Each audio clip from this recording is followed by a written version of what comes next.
Welcome to Vanaja నాగండి. చూడండి, మినపప్పు వేయించుకుందాం. ఇప్పుడు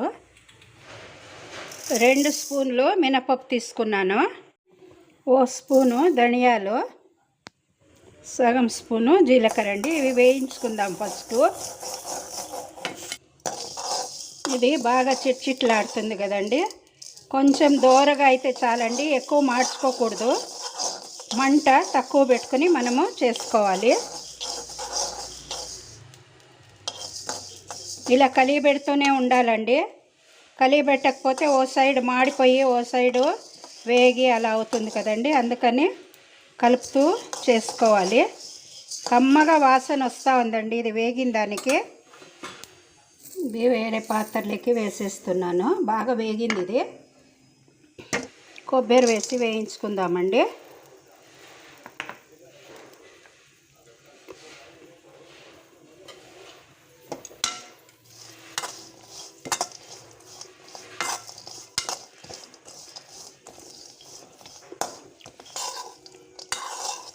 మీకు కావాలంటే పైన ఈ నల్లగుండే పొట్టు లాంటిది కూడా తీసేసుకోవచ్చు.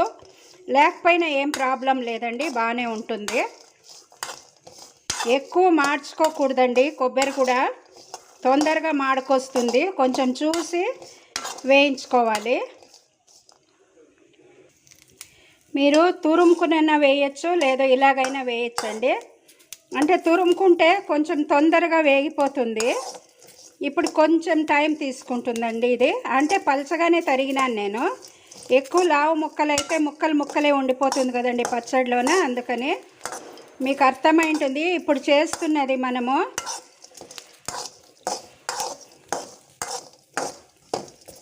కొబ్బరి తర్వాత టొమాటో వేసి పచ్చడి అండి. చాలా టేస్టీగా ఉంటుంది. ఎప్పుడు కొబ్బరి పచ్చడి చేసుకుంటాం కదండి. ఇలా డిఫరెంట్గా వెరైటీగా చేసుకుంటే బాగుంటుంది. అన్నానికి, దోశకు, చపాతీ, ఇడ్లీ దేనికైనా కలుపుకుని తినచ్చండి. ఇది చూడండి, ఈ మాత్రం ఉంటే చాలు. కొంచెం కలర్ చేంజ్ అయితే చాలండి, ఎక్కువ మార్చుకోకూడదు. వీటిని మిక్సీ జార్లోకి వేసేసుకుందామండి. వేయించిన దాన్ని చల్లారింది.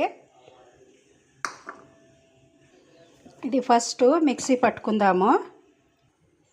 ఇప్పుడు ఇందులోకి కొబ్బరి కూడా వేసేసుకుందామండి. చూడండి, ఇలా అయింది. ఇప్పుడు కొబ్బరి వేసేద్దాము. మిర్చిని ఇలా మనము తుంచి వేసుకుంటే మూత పెట్టే పని ఉండదు. ఇది ఎగిరేది లేదండి. సో ఇలా చేసుకోవాలి. మనం అలాగే పొడుగు వేసినామంటే చిట్లుతుంది కదండి. ముఖానికి, చేతులకు అన్నీ తగిలే ఛాన్సెస్ ఉంటుంది. కాబట్టి ఇలా చేసుకోవాలి మనము. ఇది కనపడుతూ ఉందా మీకు? బాగా చిట్లుతూ ఉంది. అంటే పైకి చిట్లదండి, అక్కడికక్కడే ఇదయ్యి అది వేగుతుంది.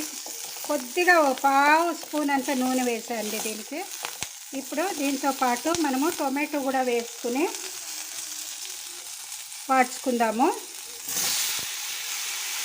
నేను 2 టొమాటోలు తీసుకున్నాను.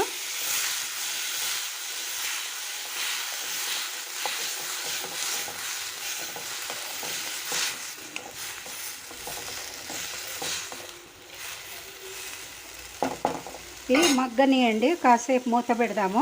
మూత ఉంచేస్తాము, మగ్గనిద్దామండి. అందులోనే మెత్తబడిపోతుంది అది. చూడండి, ఇది కూడా మెత్తగా అయిపోయింది. ఇప్పుడు బాగా ముక్కలన్నీ బాగా వాడిపోయిందండి. చూడండి, ఇలా చేస్తే తెలుస్తుంది మనకు. ఇంకా పూర్తి ఏమి ఇదనే పని లేదండి. ఇది కరెక్ట్గా ఉంది. ఇప్పుడు బాగా వేగింది, మెత్తబడిపోయినాయి. దీంతో పాటు నానబెట్టుకున్న చింతపండు అండి, ఇది వేసుకుందాము. కొద్దిగా పసుపు వేద్దాము. తగినంత ఉప్పు వేద్దాము. ఉప్పు తగినంత వేసానండి. చూడండి, ఇప్పుడు ఈ కచ్చా పచ్చగా ఇది మెదిగింది కొబ్బరి ఇందులోకి వేసేస్తాను. వేసి ఇంకోసారి రుబ్బుకుందామండి. చూడండి, పచ్చడి ఇలా గట్టిగా అయింది. అంటే మనం నీళ్లు వేయలేదండి. ఇది 2 రోజులైనా చెడకుండా ఉంటుంది, వేయించినామన్నీ కాబట్టి. అందుకని మీకు కాబడితే మీరు నీళ్లు వేసి కలుపుకోవచ్చండి. అలాగే ఉంచుకున్నా కూడా ఏమీ ప్రాబ్లం లేదు. ఇప్పుడు ఇందులోకి మనము కొద్దిగా పోపు వేసుకుందాము. నేను పోపు గింజలు ఏం వేయట్లేదండి, ఉత్త ఆవాలు ఒక్కటి వేస్తున్నాను. 2 స్పూన్లు నూనె వేసాను, ఆవాలు వేస్తున్నాను. పోపులోకి కరివేపాకు కూడా వేసేద్దాము. ఈ పోపు అంతా నూనె నేను పచ్చడికి వేసేసానండి. చూడండి ఎంత బాగా తెలుస్తుందండి, చాలా టేస్టీగా ఉంటుంది. మీరు చేసి చూడండి. Thanks for watching.